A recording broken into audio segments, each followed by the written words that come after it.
All right, everybody, welcome back for another episode of the Barbell Therapy Podcast. I'm your host, Dr. Brett Scott, and with me today is my colleague, mentor, and there's something we can add to the end of that pretty soon, is Ramez Antoun. So Ramez is the owner of Neuropedics, and he's been on the podcast before, so we're coming back. I've had a couple of people reach out that wanted to have us discuss a little more in depth of how we differentiate shoulder pain versus neck pain and how do you know what to go after. So we see a lot of people in the clinic every day which come in and have kind of failed treatment a little bit or just didn't work for them, where something was missing from either the history they gave or the questions that were asked and just maybe the treatment that happened. And if you have shoulder pain and you're continually doing everything under the sun and it's not getting better, we should think about taking a look at your neck and how you're moving and what you're feeling. And there's a ton of stuff we have just from asking the right questions to lead us in the right path of this doesn't smell like a shoulder, this smells like a neck, that's contributing to most of the pain. So me and Mez are going to go through some of that. So Mez, welcome back to the show here. There's 14, well, you have even more training than me, but there's about 17 years of education in this room, and it just took us 45 minutes to figure out the microphone. Yeah, that sounds about right. Ramez is such a nerd that he thought audio input was just like the motor sensory system, which he forgot that the computer is the central nervous system for this. So he had his settings backwards for a bit. But anyways, we're here now. We figured it out after 45 minutes. And we're going to talk a little bit about shoulder versus neck pain and what could be coming from where and why, and a couple things you could do to kind of see for yourself if your shoulder pain might be neck pain or vice versa, and some things you might be able to do about it. So Ramez, take it away. What do you got for us? Thanks for the intro, Brett. What you touched on, a lot of people who go to physical therapy or chiropractic for quote unquote shoulder pain, a lot of times failed treatment in the subjective or in the history. A lot of times you can start to glean whether the shoulder was the primary issue. And we'll get into a lot of that later on. But I think my mentor, Martin, helped me really screen that out from the subjective history. And then there's some very simple things that we can do in the objective testing that can actually confirm our hypothesis coming into the objective exam from the subjective interview process, which unfortunately, I think a lot of times we as clinicians coming out of school, we kind of glaze over the subjective history. But the more training that I had postgraduate, I realized that the subjective interview and actually listening to the patient and listening to their story is probably one of the most important starting points to actually help them get better. So, yeah, I think from there we can kind of break down what to listen for, or to really bring value to the audience, what they should pay attention to, so that when they go to see a clinician or a provider, they can be a better detective and reporter as to what they're feeling and what's going on. I think that's kind of probably one of the biggest things we can bring to the audience from today's podcast. Yeah, and even being able to tell your story, and if these things add up for you and line up, like these are things, even if the clinician isn't asking these questions, because a lot of times in the traditional medical model right now, there's a lot of questions providers have to ask just to write down for insurance, and they're not maybe relevant to actually getting you better. So thinking about these things and being able to add these in to your subjective report are huge, because as Mez said, Mez was the one that taught me all about the subjective exam and how important it is. It's like now my clinical testing of putting you through all kinds of different movements just solidifies the evidence you already told us, for the most part. And sometimes it brings us down different rabbit holes, but anyways, there's plenty of times we see this. And how would you like to lead them into this from here, Mez? Well, I think a really good place to start would probably be teaching our listeners how to start to journal and write down some of the things that they're experiencing, and maybe give them some categories to filter out what's relevant and maybe irrelevant. So if we set this up with, okay, someone is experiencing shoulder pain, what can they do to start writing down some of their triggers and start to notice when their pain gets worse, when their pain gets better? And is, like you're saying, is this even a shoulder situation, or is this potentially referred pain from the neck? I think that would be a good place for us to start, discuss just some common classifications of triggers, and what may feel like shoulder pain may not always be shoulder pain. So I think that would be a good place for us to start. How can they write and journal some things down, so when they go and see your provider, their report is a little bit more organized and less all over the place? Because sometimes shoulder pain can feel like it's all over the place and feel like it doesn't really make sense. And so having some organization to their report can really help, I think. Yeah.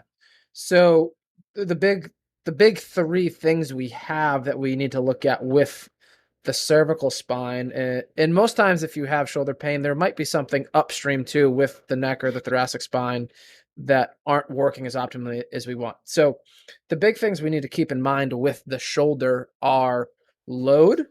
So that could be gravity. That could be when you press a barbell overhead, you're adding load to the cervical spine. So it's even lifting your arms up in front of you is adding cervical load, because you're compressing the muscles, which can, uh, mechanically is putting pressure through the spine, or decreasing the amount of space between discs, which, if there's some type of issue with the nerve or the disc, this can create some type of sensitivity. So that is one. The other is tension. So um, if you thought about your nervous system and your nerves as cables, essentially your nerves run from your fingertip all the way up your arm into your brain, and your brain stem. And so we could have tension on these nerves too, or pulling in certain areas, or a lack of mobility in the way the nerve can behave for various reasons. And that can become a trigger and is something that will contribute to shoulder pain, although it's coming from the neck as well. The last is position. So, as many of you know, our neck moves in all different directions. So, we have flexion, so bring your head down, extension, bring your head back, rotation, side bending. All these play into uh, essentially, especially looking at our day to day life. So, if you sit at a computer all day, and maybe we don't have the best ergonomic setup, where our computer is too low, our keyboard is too far away, we don't have armrests or head support, we end up with this kind of forward head posture, which isn't bad if we're just there for a little bit. But if we spend 8 to 12 hours a day here for years, sometimes we end up in extension, and that can become sensitive because there's a host of reasons it becomes sensitive. But basically, the body could just be sick of that position, or there could be something else pathologically going on or structurally going on. So those are things we're going to talk about here. Those are basically our three pillars of what can happen at the neck that can create shoulder pain. Anything else you want to add there, Mez? No, I think it just summarizing it would be helpful for our listeners. So load, position, nerve tension, and then sustained postures or positions. So those are the four categories that we listen for in the subjective history. So when I'm listening to someone complaining of shoulder pain and they tell me things like, okay, well, yeah, just sitting at my desk is painful, or watching TV at night in my recliner, I start to get pain in my shoulder. And when I hear that, and I hear that their shoulder isn't moving and they're having aching, throbbing pain in their shoulder, one of the first things I think of is the neck. I just ask myself, could this be referred pain? Right. And as a practitioner, when I'm asking someone to lift their arm up and they say, "Ooh, I have pain," one of the first things that I do just to screen that is to just give the cervical spine a little bit of traction or decompression and see if the shoulder pain goes away, and or they can move the shoulder a little bit better. Right. So pain at rest is one of the first things that makes me think neck. And looking at shoulder movements in a loaded, aka sitting or standing, versus an unloaded position could help me figure out, okay, is this truly a neck situation or is this a shoulder situation? So when we to take this back to journaling for the people listening, if you're experiencing pain at rest in your shoulder at night, in a recliner, sitting at your desk, the question, we can't just assume that it's the neck, but the question we need to ask is this truly a shoulder problem? And that's the first thing we ask ourselves as clinicians, right? So looking at load, looking at position. So you mentioned, I don't know if you mentioned this earlier or if you mentioned this in a previous conversation together, but if we're looking at the position of the shoulder, is the shoulder painful when they're going through shoulder movements? That is potentially shoulder pain. I know that sounds like common sense, but when there's that differentiating factor, like, oh, I move my shoulder, I'm okay, but at rest, I feel shoulder pain. That's another thing that makes us think, could this be a neck, right?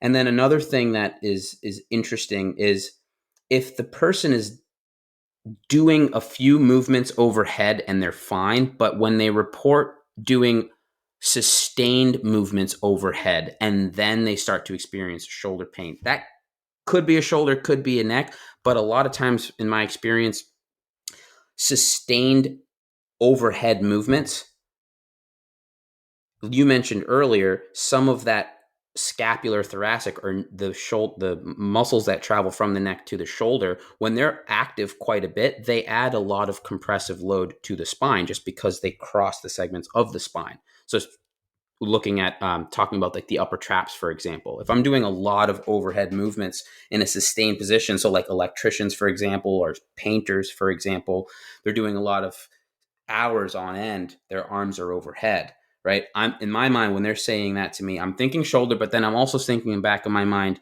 could this be an irritable neck? Could this be some nerve tension irritability from that sustained repetitive movement, right? So some things to take note of if you are a patient with this experience. What do you write down? These are some really good bullet points to write down when you report to the clinician or to the provider that you're seeing. And then sustained positions was one of the other categories. So if pain is irritating at night, if pain is waking you up at night, if pain is worse first thing in the morning, we are in our system, we are very keen on looking at how the neck is positioned at night and the pillows and the mattress situation and sleep position, right? So looking at those things are critical and can outweigh a lot of manual therapy or quote unquote corrective exercise fixes in those situations. So yeah, I would really look at the categories of load, position, nerve tension, and sustained positions in that sense. Yeah, so I think next we should just kind of go through this list we have that is more related to cervical spine and more which could be related to shoulder. Um, and Yeah, do you want me to? we'll keep summarizing for our audience so that we give them the bullet points to take home. So you take it away, Brett. All right. So for anything that comes from the cervical spine, as Mez said, and for a lot of you guys out there that are active, um, could we have a bag that has both, cervical and shoulder findings? Yes, absolutely. Again, depending on how mobile you are through different segments, the demands of what you're doing or your sport you're partaking in. So we can't ever rule one out and just say it's the other. But for the most part, as Mez said, so what we see is, if you can work out for a 2-hour period and you don't feel pain and you feel better, but then you sit at your computer for 8 hours and then by the end of your workday you're feeling shoulder pain that lasts up until you go to bed, that is something that's is a load sensitivity that could be irritating your symptoms. Another thing we see more with the neck pain, besides like you mentioned, Mez, being someone that's been overhead all day, so we'll see that sometimes of I got this really bad shoulder pain the day after painting. I was fine all day painting, and then I woke up and my arm was dead. I couldn't move my arm. I had tingling and numbness down my arm. That's another one where we just, we did too much and we get this bout of an inflammatory process, and that can cause some issues to the nerve or the nerve root, and causes some pain down our arm, and that could cause lack of strength too. And sometimes it's very temporary and it could last a couple of days and get better. Sometimes it could be longer. The other thing we see a lot, or I see a lot, is these people, you guys will come in, it's like the pain doesn't make sense, it doesn't correlate with anything I'm doing. I could do all these different workouts and nothing really seems to bother it. You can't locate the pain. You'll be in my office, like it's almost like you guys have fleas and you're like chasing yourself around trying to scratch your back and point out the Yeah, pain. it's very vague.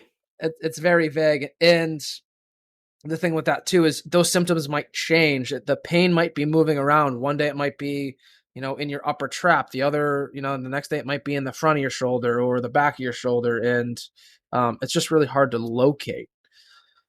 One point right there, Brett, when it's not clear in those situations, that's another time where I really urge people to take notes and journal what it is that they're doing day to day at a very basic level. Like, what exercises did you do if you're not following a strict program? What activities were you doing?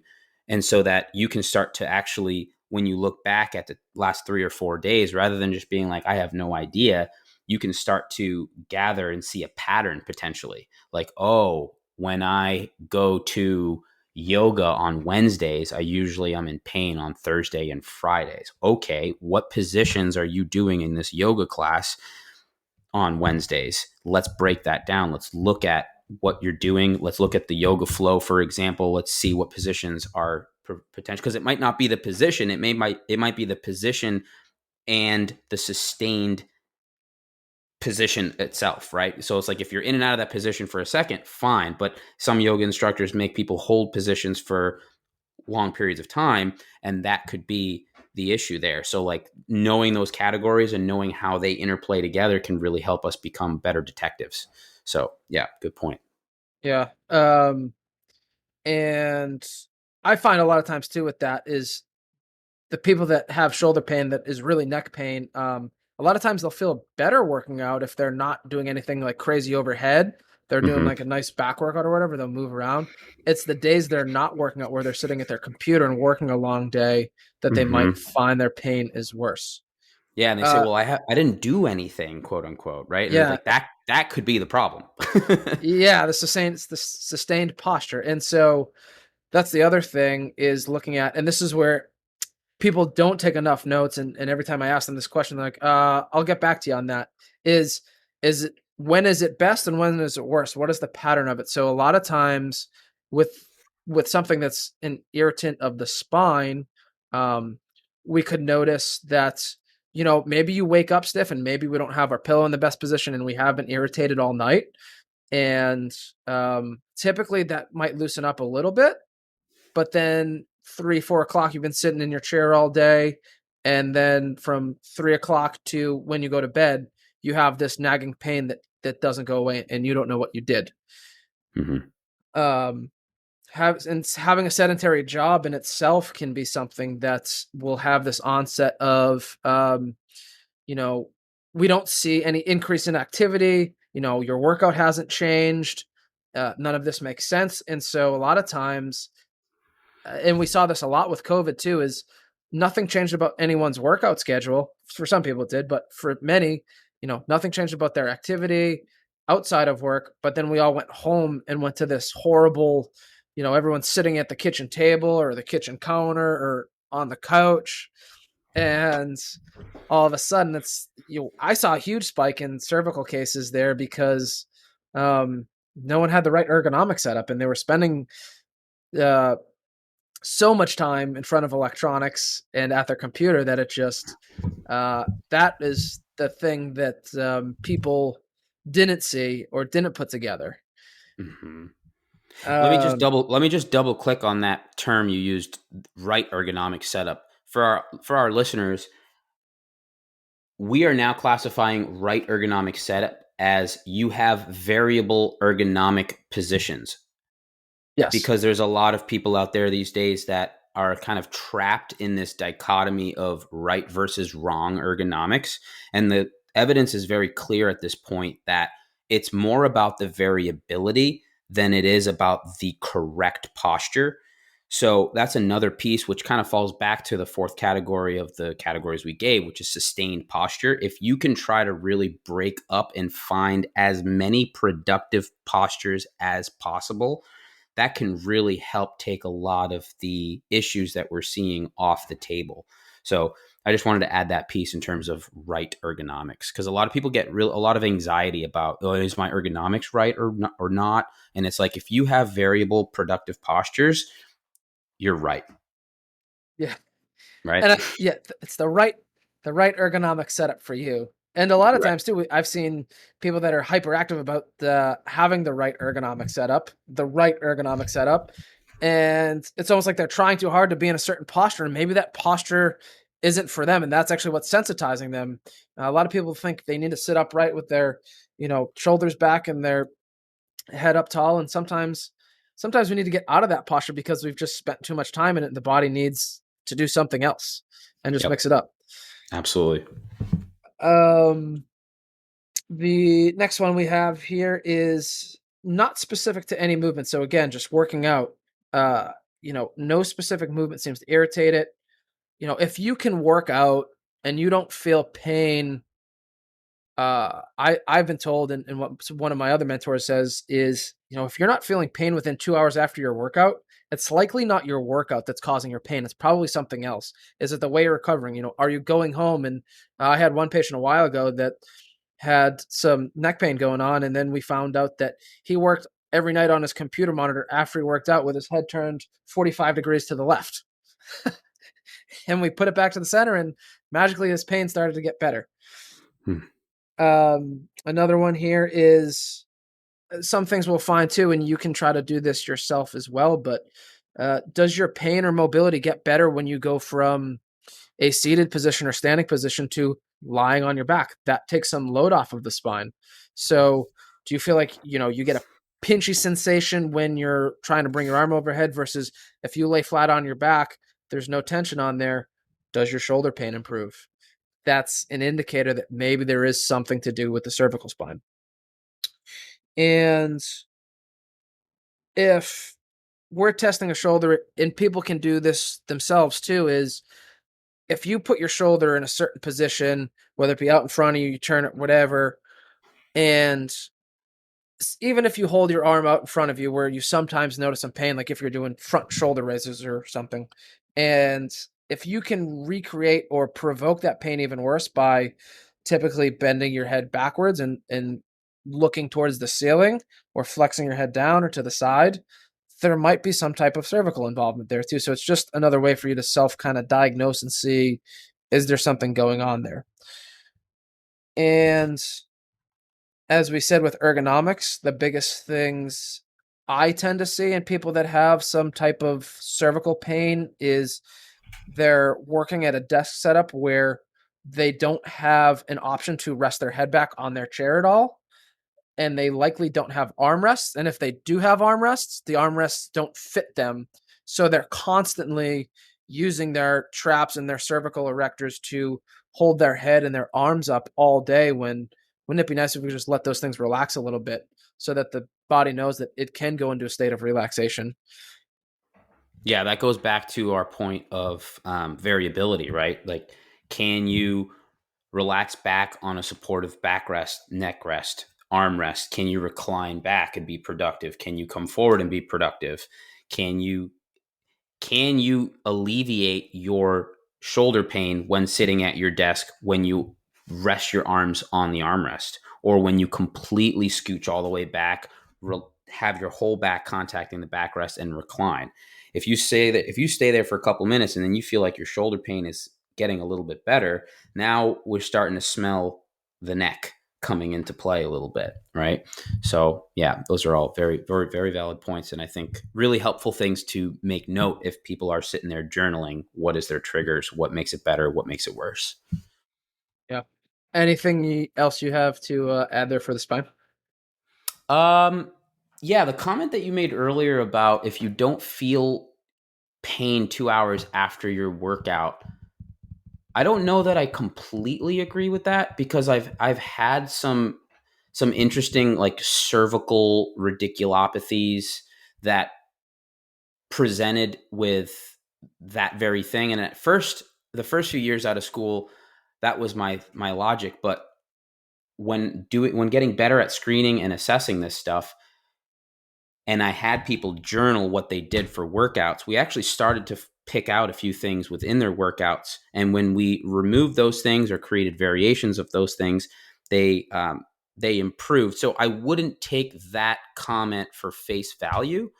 I would maybe, in general, it makes sense, but there's like, I would say 25 to 30% of people where they might have more delayed onset of irritability later in the day. If it's and I'm not talking about like a really acute irritated neck. I'm talking about more of those very vague subacute Yeah. issues, right? So it's just something to keep in the back of your mind. If you're getting pain towards the end of the day, it's I would audit the entire rest of your day, the entire previous part of the day and the day before, which really comes back down to journaling and making sure you're making note of these things rather than just taking that as face value. Because I have seen some cases where that wasn't the case, and when we really double clicked into that, we were able to close the case, if you will.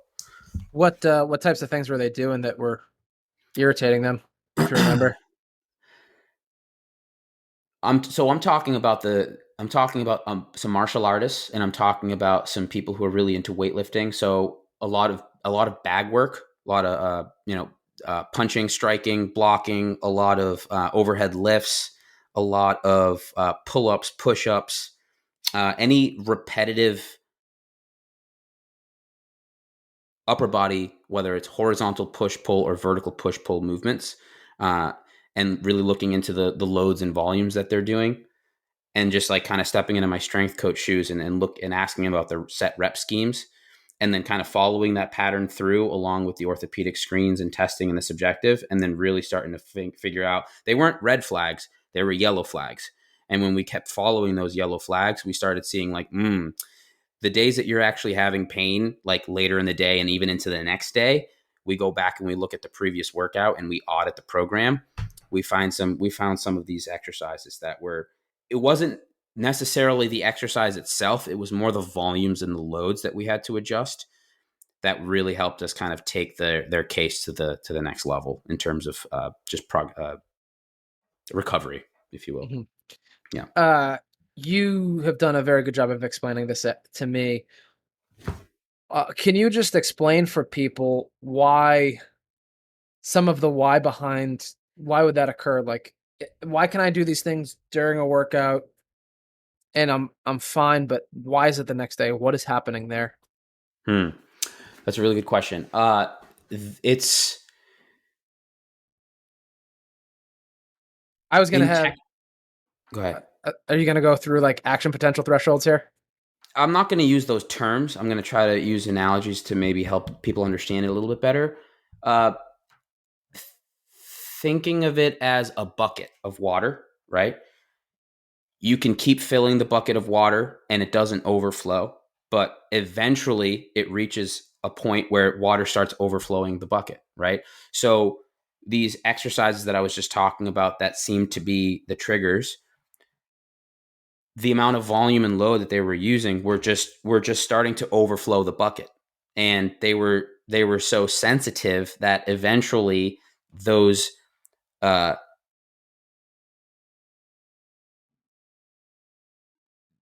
those like non-provoking inputs, they built on each other to the point where now they are a input that's very sensitive and causing pain, right? So and that's the tricky part about these cases where it's not a clear cut picture, right? It's like there's such a delayed onset, and it's the inputs build on one another, and then the technical term is called summation. There are these sub threshold inputs. They build on each other, And then you add that to a ergonomic setup that doesn't have enough variability. You add that to a person who doesn't really know how to unload their spine throughout their day, or just is very stressed out all the time, right? And all of these stress inputs build on one another. And then by the end of the day, they have this overflowing effect that they can't control, right? And so that's the way I like to look at it. It's like a bucket overflowing. And if you don't know how to empty the bucket throughout the day and you just keep adding water, adding water, adding water, eventually you're going to have a mess to clean up. It's We could something. go we could go down the action potential threshold thing, but I don't know if our listeners would appreciate that. No, we'll save that for your podcast. The other thing, and you kind of said this out too, it's almost like when mama ain't happy, ain't nobody happy. If mom's That's been right. at work all day and her boss is yelling at her and her coworker says something that annoys her, and then she gets a Yep. text from someone, and then, you remember being a kid and you like ask what's for dinner and she just unloads on you because Yep. she didn't unload enough during the day. Uh, I haven't read this book, but the person who described this book to me explains this really well. It's called The Body Keeps Score. And, you know, when you just keep adding stress on top of stress on top of stress and you don't add recovery of some sort, eventually the body or the nervous system flips you the bird and says enough is enough, right? And so it's all the inputs previously were no big deal, but after they accumulate, eventually the nervous system's going to talk to you. And sometimes it's just going to give you a nudge, and sometimes it's going to scream. Yeah. All right, so I think that about sums up what we have for cervical and neck related pain. And Mez, let's have you talk a little bit about what shoulder pain truly would be that we can use to solidify our evidence that maybe we don't have anything going on with the neck. Yeah, so this is where things make a little bit more sense, I would say. The person comes in like, man, every time I take my shirt off, it hurts. Every time I'm in the shower, I'm, washing my hair, it hurts. I can't reach behind my back, it hurts. I'm sitting in my car trying to put on a seatbelt, trying to take my arm across my body, it hurts. I can't reach in the back seat, it hurts, right? These activities that either make us cross midline, go behind my back, reach, go overhead, and it's very classic, right? Is every time I do this, it hurts, versus that vague pattern that we described earlier. So I think shoulder pain is a lot more true. Shoulder pain is a lot more of like what we learned in school, or a lot more of like what people will experience every time they go to do something like I just described. They'll cringe a little bit. They'll feel a pinch. They'll feel a stab. Sometimes it'll kind of shoot down into their bicep, into their upper arm, right? Yeah, it's just a classic. When I move my shoulder, it hurts, and when I'm not moving my shoulder, it's fine. It's pretty straightforward in that regard. And so when you hear that in the subjective history, it's just like, okay, I'm thinking shoulder, but most of the time we're still screening the neck, we're still looking at neck movements, right? But the subjective history will sometimes really tell a very clear picture. And it's important for our listeners to understand that if you're dealing with a good clinician, they're not jumping to conclusions too soon, right? It's like, I have my suspicions when I'm listening to the patient's story, and I have my hypotheses going into my objective examination and my physical examination. Uh, but I'm never jumping too soon into, oh, it's definitely this, right? And that was one of the biggest things that I've learned from my residencies and my mentorships is like, you have a hypothesis. Okay, now let's test. Let's see if the testing and the history makes sense. Okay, let's intervene. Let's retest, and then let's continue to refine our thought process versus getting too down in the weeds of like, oh, this is it, and let's just keep going with this route. Yeah, absolutely. And I think the other piece too is just a lot of times, if it is truly a shoulder, at least with the population I see, typically it could be I was doing a snatch or I was bench pressing and I felt a pop, or I felt Yep. like something was gonna rip. It's more acute, like it'll be more in the moment of knowing something happened, that you will feel some type of local pain, and it will be local. You'll be able to point it out. It's not going to travel down your arm typically or radiate or give you zinging, numbness, tingling, anything like that.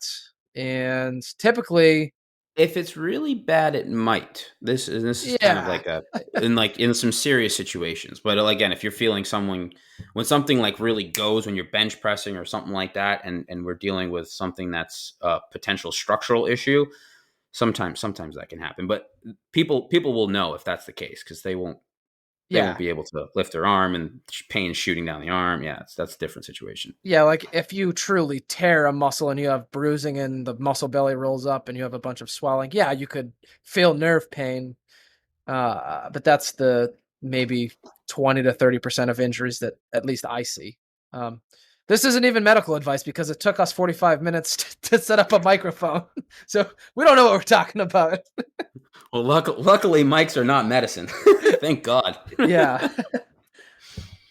So again, these are just things to keep in mind. This doesn't mean exactly what we're saying is exactly what you're going to be dealing with. And you shouldn't use this to self diagnose yourself either, but it can give yourself a better idea of maybe it's not your shoulder you should keep going after. Maybe it's some thoracic mobility. Maybe there's some stabilization exercises or just changing your posture, looking at your pillow, looking at your workstation, seeing, starting to note, like Mez said, the differences of another one I'm thinking of now too is, do you feel better on the weekends? A lot of people, walking can typically help any type of cervical or lumbar pain. So if you're up and moving and you're not stuck at your desk all weekends, or you're not just looking at your electronics all weekend and you're doing errands, driving around, whatever, and you don't have as much pain on the weekends, that's another insight that maybe there's a pattern to this that has to do with the spine or doesn't have to do with the spine. So really getting into, like we said, taking a look at your desk setup. Have you tried working somewhere else? Does it feel better when you're working in a certain place than another place? Have you tried a different pillow or a different pillow setup? Have you slept on a different bed? Uh, Other things people could or should consider. All things to write down in a journal to really help with pattern recognition for when you go see a provider, for sure. Kind of going all the way back to what we said in the beginning. How do you start making sense of these things? How do you know what to write down? How do you know what to even say when you go see a provider? Because sometimes it can be so overwhelming when you go see someone in a healthcare setting, right? Yeah, and it will definitely help them. And typically, even though it might not make sense to you as someone that's just training and maybe you've done some research online, there's typically some pattern or trend of something that's going to aggravate it. And it's a severe case, typically there will be some type of position or posture or maybe even exercise or movement that might feel at least maybe not better, but less bad, Yeah, right. Yes. right? Yes. So, uh, so that's really that. If you guys have any more questions, feel free to reach out. You can find me at barbell.therapy on Instagram, barbelltherapyperformance.com, or at Architect Fitness. Our Instagram is at ARKITECT Fitness. And Mez, where can people find you? So our Instagram handle is Neuropedics. That's neuro, Neuro, pedics, PEDICS. And you can email me at Ramez at neuropedicspt.com. And I respond to all my emails, so very responsive there. So any questions or concerns about anything, shoot me an email. Yeah, and for those of you that are still listening here, Mez is a brilliant teacher, and he's taught me most of what I know to this point now, and has made me this really good detective at figuring out the subjective and how to assess people.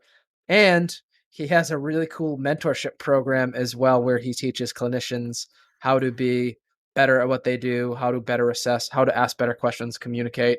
And he really helped me become way better at really finding what I need to and asking the right questions, and just it's made my practice so much more successful. So thank you for that, Mez. I And appreciate that. Thank you, if any Brett. PTs out there are looking to get better and put all these systems together and make sense of everything, especially these complex cases, please reach out to Mez, because he's your man for that. So Thank you, Brett. Appreciate that. you're welcome. So again, we'll have a couple more episodes. And is there anything you want to talk about next time? Anything we'd like to talk about next time? Why don't we open it up to our listeners and see what they want to learn more about in terms of maybe doing another thing like this for another part of the body. Yeah. Help them become detectives, how to be investigators of their own triggers and alleviating factors. I think that can be really helpful, because the better informed they are coming into a subjective history, the better off a provider can help them figure out the root cause. So yeah, let's open up to the listeners and let's see what they want to hear from us. Yeah, so I'll put out a poll, and you guys can let me know. And for any clinicians listening, me and Mez will probably do a clinical version of this on his podcast, and we can nerd out a little bit more, because that's what we like to do. I would love that. Just give us an hour to set up the microphone.